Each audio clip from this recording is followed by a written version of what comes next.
You want answers? I think I'm entitled. You want answers? I want the truth! You can't handle the truth!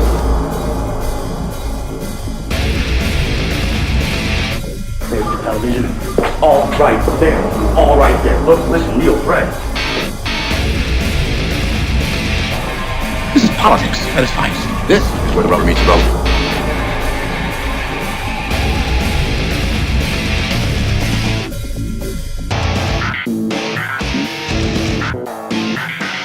Why, oh why didn't I take the blue pill? Hello and welcome back to Deconstructing Truths. In this episode, as promised, we're going to be discussing whether or not there is a creative deity outside of time-space matter. Can we prove that? What I've done is I want to discuss this and how the universe got here because they're linked. I couldn't figure out how to discuss them as separate issues. I think they need to be discussed together. So anyways, let's get to it. In the beginning, there was probably nothing. Time, space, matter, it probably had a beginning somewhere, and before that, it didn't exist. That's what we believe anyway. I can't claim that as a fact. Now, what is beyond time, space, matter? What was there? We don't know. So we assume that it's nothing. So you have two choices. Either you had a creative being outside of time, space, matter that brought what we know as reality into existence, or a whole bunch of stuff just got together and created itself.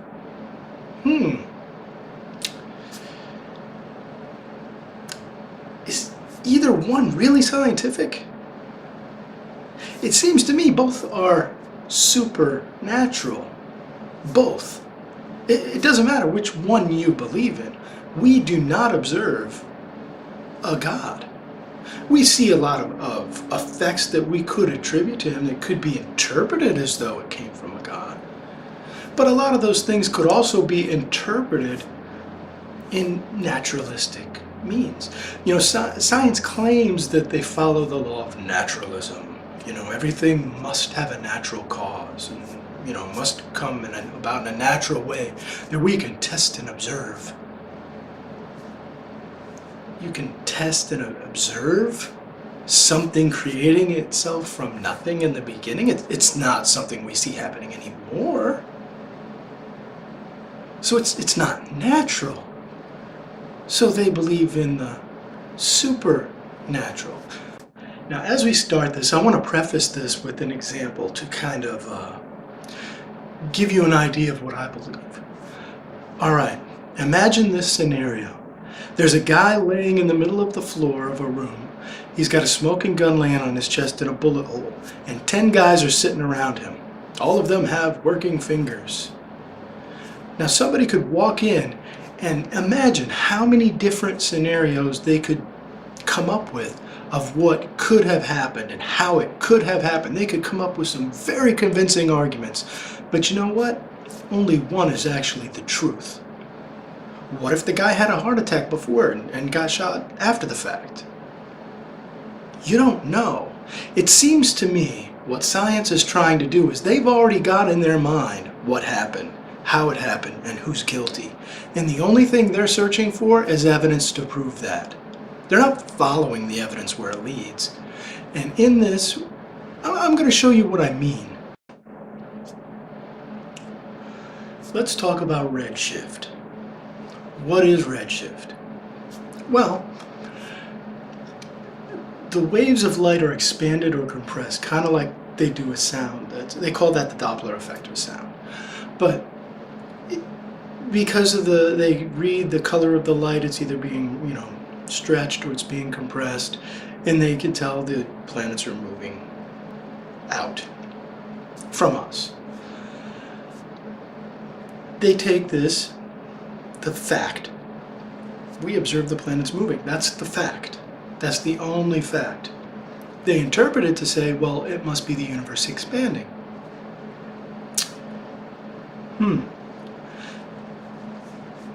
So how big is the universe? Have you seen its edge? Have you seen its border? You haven't, have you? What shape is it? In order to make the statement expand, don't you kind of have to know how big it is, where the center is, where it's expanding from? Don't you have to know all this information before you can make a comment like that? See, they slap their interpretation on the fact as though they're one and the same, as though they're together. We don't know why, how, or where they're moving to or from. Are they being pushed away or are they being drawn? You don't know. You observe them moving. That's all you know. You know, it's like looking through binoculars out the window and never having seen a plant and watching one grow. The only fact is you see it growing. You can make tons of theories on what's making that happen if you've never seen a root system or understood it before. I mean, they could make something up like gnomes or pushing it up through the... If you haven't gone out there and done an experiment, who are you? The arrogance to claim that you know what it's doing?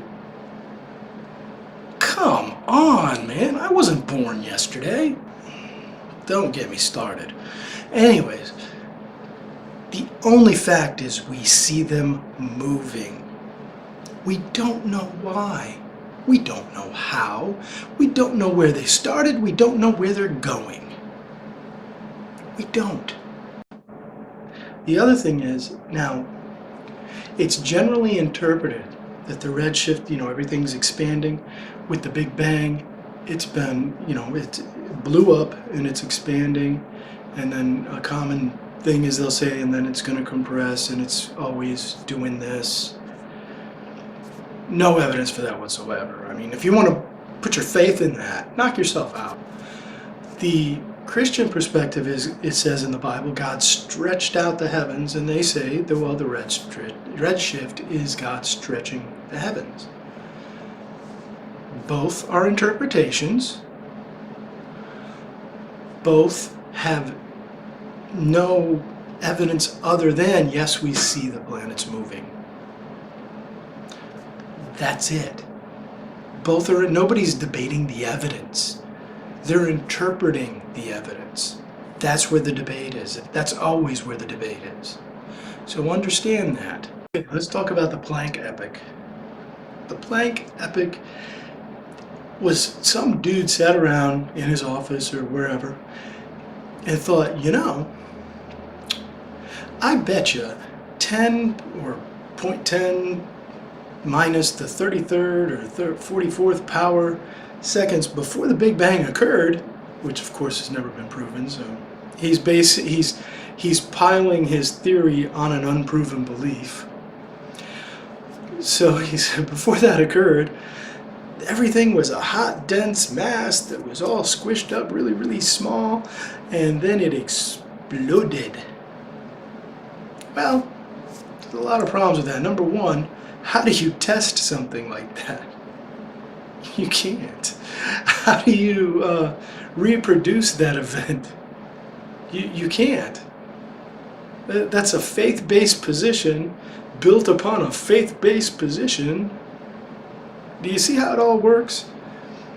They're trying to figure out who shot the guy in the, they're trying to prove who they already believe shot the guy in the middle of the floor from my earlier example. It's nonsense. They're not looking for evidence and looking at all the various interpretations. They've already got their worldview in their mind, and everything gets interpreted through that. They're just trying to prove what they already believe. Prove their faith. It's all about faith. And they defend their ideas with a religious fervor. I love it. There's also the ekpyrotic, I think that's how you say it, model, where somebody sat around and thought and thought and thought, and then came up with this idea that, well, two universes in the fourth dimension collided, and here we are. great theory. But don't you have to first prove there is a fourth dimension? I mean, yeah, they're saying they believe there's one now, and that there's evidence indicating that there could be one, which I don't dispute that. But all evidence is interpretive. It could indicate something else you haven't even thought of. So first you got to figure out there's a fourth dimension. Then you got to figure out, is there more than one universe? We haven't even left our solar system. We're looking at it through a telescope. We can't go out there and test anything. We can't go out there and do experiments on anything. We sit here in our arrogance looking through a peephole. You can't figure none of that stuff out. You can't. It's impossible. Prove it to me. You can't prove anything because you can't even go out there. It's all theory. It's all idea. It all has the exact same evidence of, well, maybe it was made by a god. Same evidence. None. Exact same. I think the sooner people realize things like that, maybe we can get along a little bit better. Here's the answer to this silly argument, this real juvenile argument, where, and I'm not trying to pick on atheists, as you're going to find out I pick on Christians too, even though I am one. There's a group of atheists who say, I don't have to defend my position that there is no God is the neutral position. Since we're talking about the existence of God and proof and non-proof and how we should look at it. That is such a cop-out. That is such a cowardly, lame cop-out. Anytime you push an idea on people and you try to proselytize or convert them to your way of thinking, you have to prove your position. If you're going to put forth something, you've got to prove what you're putting forth. The truly neutral position is to say, well, we don't know, we don't have any evidence. That's the neutral position. See, if you're taking one side of the argument for or against, when the neutral is, we don't know. It's just a lame cop-out. They have no evidence, and they say they're based on science, even though science can't prove or I mean, the existence of a God is outside of scientific verification. You can't prove or disprove that. They know that, so they can't prove their argument. They have no evidence for it. So rather than trying to deal with it, I mean, some of the reasons that certain religious groups or parties within belief systems put forth, I think, are ridiculous, but at least they're trying to defend their belief. These guys, they don't even want to try. They know they can't do it, and since they rely so heavily on science, they feel silly. Because it is silly. So they take a silly route. I don't have to defend my position. Dude, if you think you could take a position and don't have to defend it, I'm sorry, but if I was seeking, and I came across people who said, well, I want you to believe this, but I don't need to defend it. Turn that knob, change that channel, go to a different website. I'm sorry, if you're going to convince me of something, you need to prove your point, your position. You've got to provide some kind of evidence, some kind of a viable interpretation of the evidence anyway. Okay, since we're on the topic of whether or not a God could exist, I want to talk about the idea of a spaghetti monster, that really lame argument. Let me explain. The reason that I believe in God is because I don't accept the supernatural belief that something can just appear out of nothing. I rather cling to the idea, the supernatural idea, that something outside of time, space, matter created time, space, matter, and everything in it. Both events, supernatural. Both things are believed for a reason. The argument of, yeah, well, the spaghetti monster just exists would be the same thing as me saying, well, if you believe something can appear from nothing, then why do you buy canned food? What would be the point if the germ can just appear in there? You know, why do you believe in sterilization if things can just appear out of nothing? Why lock your door at night if things could just appear in your home out of nothing? The only reason to believe that would be because somebody invented a lame argument. That's how I feel about the spaghetti monster. It was invented as a lame argument. There's no other reason to believe in it. I have a reason to believe in God. They have a reason to believe something came out of nothing at one point. But this argument is just, there's no reason to accept it. There's no reason to believe it. It's really bad. And I wouldn't even talk about it, except for there are a lot of people who post some things that just really indicates they don't understand how to think. They've been taught really well what to think, but don't understand how to think. Anyways, that's my covering of the spaghetti monster argument.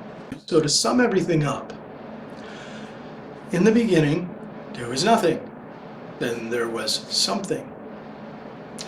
Either a being outside time-space matter created everything we know in time-space matter and time-space matter, or there was nothing and something just without any intelligence decided to come into existence on its own. That's the only two choices I can see. Maybe there's more, I don't know. But those are the only two I'm aware of, and I think that makes sense, that if you believe in a God, it makes total sense. If you don't believe in a God, it makes total sense, because we don't have any evidence that empirically shows one or the other. Both are faith-based positions. Both are beliefs in supernatural events. Why do we fight? Why do we argue? Why is only one side of the story being taught in schools and the other side being ridiculed as being separate? Separate from, science. That's only true if that position's not true. You can't prove the position's not true. How do you know you got it right? If you got it wrong, then that would be the only way to do science. The other way would be ridiculous and wrong and should be separate. Have you really thought about it? And now when I say this particular type of science, there's two types. There's the origin science where things are speculated on, like the beginnings of the universe and, how old the universe is. Things you can't really go out, test, and prove. And then there's regular operational science, which that's how we build things. We learn and understand laws of nature, and within those confines we build and we test and we do things, but we understand what we're working with. Over here, there's no way to prove or test, or it's all really theory. The problem is they take that and they make it into a fact, and then they push it on children who don't know any better. On adults nowadays who don't know any better. They don't question things. They just accept what the people in positions of authority tell them. Well, think about it. Think about it logically. These things aren't facts. These things, you have as much evidence for one as you do the other. There's no way to prove them. Yes, boys and girls, we're going to sit back and laugh at the people who believe in God, because they've got no evidence in that. But we're going to cling to a belief we also have no evidence for. In other words, they have a faith, and they just sit in their throne laughing at other people who have faith for having faith while clinging to their faith. This is the kind of thing that upsets me. If you're going to have faith in something, don't laugh at someone else's faith. That doesn't make sense. You want answers? I think I'm entitled. You want answers? I want the truth! You can't handle the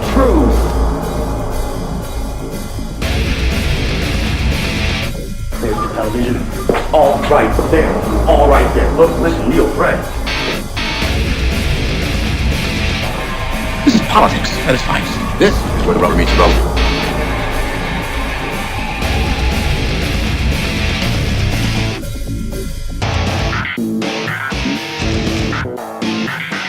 Why, oh why didn't I take the blue pill?